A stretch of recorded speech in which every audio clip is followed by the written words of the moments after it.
If you live in the real world, you want to hear what Dr. Bruce Rubenstein has to say. If you live in the spiritual world, you will want to hear what Rabbi Shea has to say. We may agree, And we may disagree. but you want to hear both views. So let's get right to it.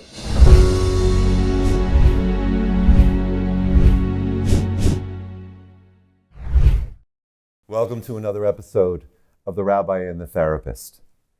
Today we're going to be discussing the prevention of a rather relatively new kind of addiction, and that is addiction to the internet.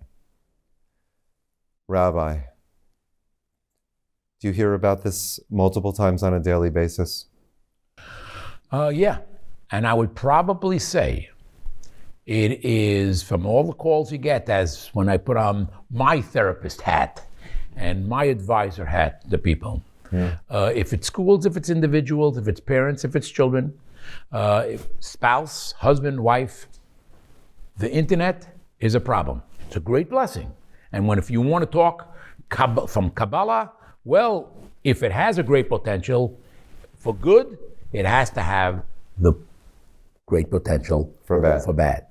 And this can be the most constructive thing in the world that God has created, the internet. And I know that all the people around me use it in a positive way. In our office, we use it every day. Technology is a great thing, the Rebbe says. And yet, it has been something, and you say it's a new addiction, where people are spending hours and hours of time, quality time. I just the other day took a subway with one of my children, and the subway was more or less full. No people standing, but everybody sitting. Look around, everybody was on their telephone. And how many of those people, I wondered, are doing something constructive versus those that are doing something destructive? Destructive. Yeah. So the internet is It's a hot potato. hot potato. Yeah. Well, I think we should probably start by defining the parameters of what it would be to be addicted to the internet, in order to be able to articulate how to prevent getting to that place. Usually we define addiction as something which an individual invests more and more time and resources in, right? The effect that they want to get out of it becomes harder and harder to reach. But most important, that it starts to interfere with their functioning or productivity. And sometimes the measure of the interference with their productivity is not something an individual can make him or herself, but it has to come from the outside. So what do I mean? It could be a child whose grades are plummeting. So it's the teacher who has to say, hey, you're not doing as well in school because so much time is being spent on the internet rather than studying in school. Or it could be someone who simply becomes less and less social, more and more awkward interpersonally, because they're having less interpersonal contacts because they're actually interacting with an electronic device. You know, the form that I'm going to, the measure that I'm going to speak of, carries over to other addictions as well. But it's very, very simple. Somebody says, I'm going to go check my email. Okay. I say to them, how much time do you need? Oh, I'm going to sit down by the computer for 15 minutes. Mm-hmm. If it's an hour later and you're still sitting by the computer, you have a problem. If you, let's say, I'm going to sit down now for an hour and browse the internet, which is fine. If you have an hour to spend, that's great. But if it's now 2 hours later, then you have a problem. I'm not calling it addiction yet, but you have a problem. So the first thing, as I say to people, particularly adults, I'm talking about adult children, no problem. You want to sit down by the internet. Give yourself a timeline beforehand. I'm going to spend 15 minutes. I'm going to spend an hour. You know what? But if your bedtime is 11 o'clock at night, or 10 o'clock, or 9 o'clock at night, and you're finding yourself that 12 o'clock you're still sitting by the internet, mm-hmm. you have a problem. Mm-hmm. And again, if we want to put the word addiction or another word to it, the problem is there. And the first question is, okay, so what do I do about it? I know I have a problem. What do I do about it? I guess I would ask the question before that. Is there anything you can do to not get to that place? And yet I feel that's kind of a theoretical question, because I think anyone who uses the internet has gotten carried away with it. So everyone is familiar with the phenomenon where you sit down and you intend to spend 15 minutes and all of a sudden 45 minutes pass or an hour passes, as you point out. So I think your question is very well posed. So what do you then do if you're finding that you're in that situation? I think that it also depends on what you're using the internet for, because I think that will also determine what you can do to prevent the problem from getting bigger. For example, this is mostly in kids, and young adults that use it for gaming, right? A game lasts a certain period of time, right? And you're also interacting with others as you're doing it, right? In those sorts of situations where you really could get lost in it, I think that your solution of saying, look, I'm going to limit the period of time that I'm going to do this per day, et cetera, I think that certainly can work. But I also think that the selection of content matters. There are certain things that everyone knows through personal experience are things which are more likely to lead you to lose time and spend much more time on the internet than others. You see people on social media networks like Instagram, and they can just stay on it forever and ever and ever. I think that people have to take stock, as you're suggesting, with themselves and saying, should I be looking at Instagram at all? Is this really enriching my education or my knowledge or my existence or not? And that's where, frankly, I think rabbis could be a little more proactive in their guidance about what types of sites, what type of uses of the internet are appropriate and will not lead to problematic behaviors. Look, as it happens, I have been one who spoke out against the internet or the danger of the internet many, many years, written about it as well. As far as going to the wrong places, I believe the best and most secure way to do it is the buddy system. So if you and I are friends, I have the right to go in and see exactly how you're using the internet.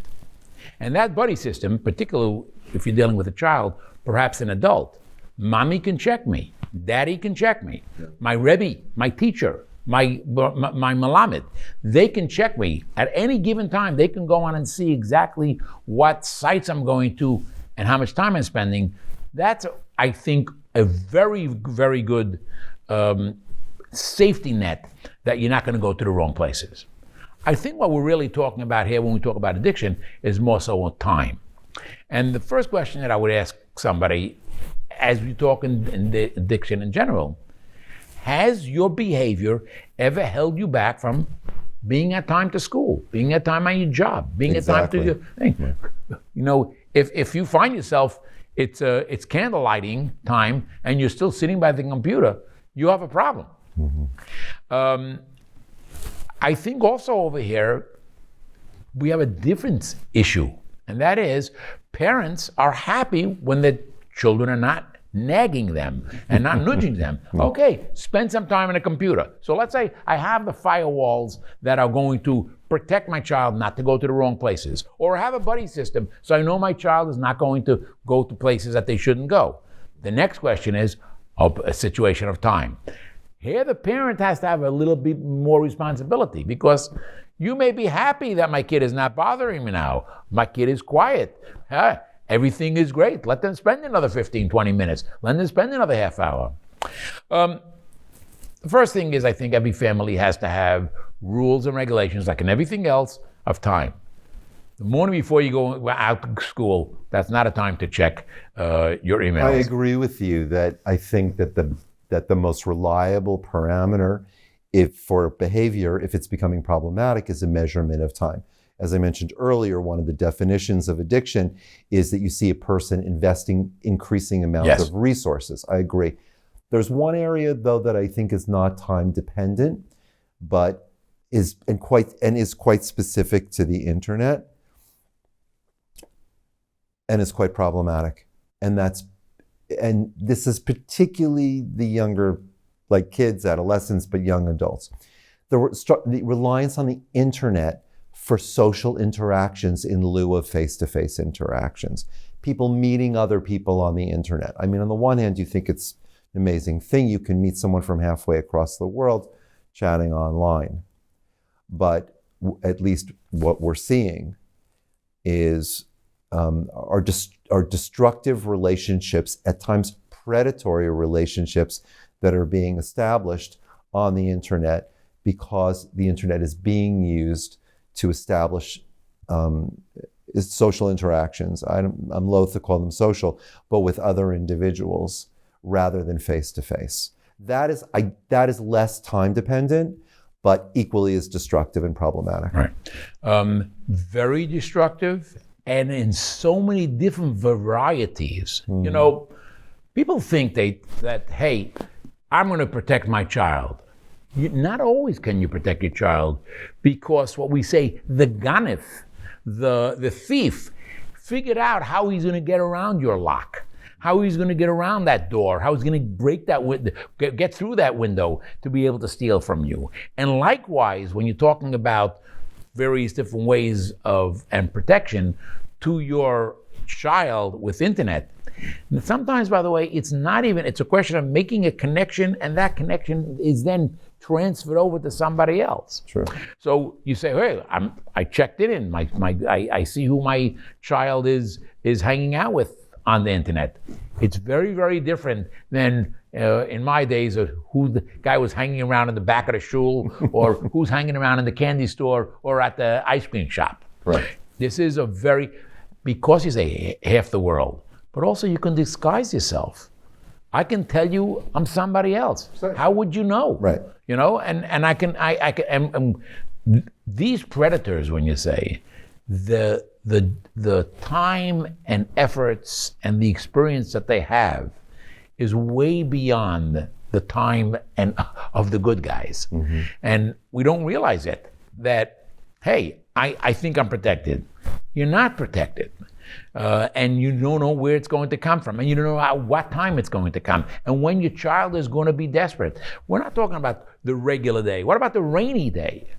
When you're not home, the day that you come home a little bit late and your kid is able to go on the computer themselves, or get onto somebody else's computer, and therefore you can't even watch where they're going, even in the buddy system. Okay, so you pose the question. Now, what, in your opinion, is the answer? Again, because by the way, it's also the kids who are amazing computer whizzes, so that you can set up these blocks and et cetera, and filters. The kids find ways around it. Yeah. A 16-year-old girl once told me, says, there's nothing that my mother could put on the computer that I don't know how to get around. And many of the yeshivas had a professor that went around to the yeshivas explaining of different ways of how they can block your computer and you don't know and won't keep the history, et cetera, et cetera. Listen, number one is the problem is both for young and old.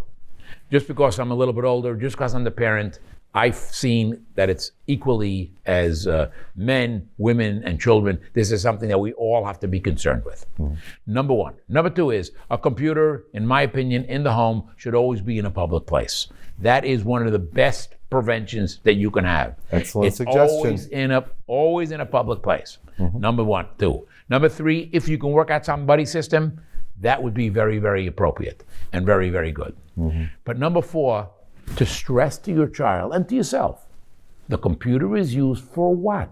You started with this, and I think it's really brilliant. That is what, if I understand that the computer is used to help me with a particular idea or a particular issue or a particular study, then I know how to use the computer. If I'm using it correctly, I'm not going to use it for things that are going to hurt me. So again, I think the positive thing is very, very important. Why am I checking my email? Why am I spending time? Why am I going to? And it may be recreational, and that's fine. That's great. It's a great way to escape. But again, escape from what? For how long? You know, if you're a week sitting in that escape, it may be a little bit overdoing it. I think what you said is very simple and very true. That the solution to the prevention of it becoming problematic is, in the first step, determining what you want to use it for, so you can then assess whether it's a good use or not. And then after that, allocating a certain amount of time for that purpose. So you've got the content, right? The quality, and then you've got the amount of time or the quantity. And if those things are adequately self-monitored, or in the case of children monitored by the parents, it's much less likely that this type of internet addiction will develop. And in a public place, because you know that anyone will looking over each other's shoulders. And I think that Right. is... Well, you'd have nothing to be ashamed of, right? You'd have that in terms of what you're looking at. And that's what you said before also about friends. That's one of the ways you really know. If your mother knew what you were doing, if your father knew what you were doing, would you continue doing it? And that is a litmus test. It's a barometer. Absolutely. And I think a very healthy one as well. Okay. Well, let's hope everyone uses the internet for the proliferation of the Torah and mitzvahs. Thank you for finishing the sentence, and thank all of you for joining us. If you have any questions or comments, please contact us at the email at the bottom of your screen. Bye for now.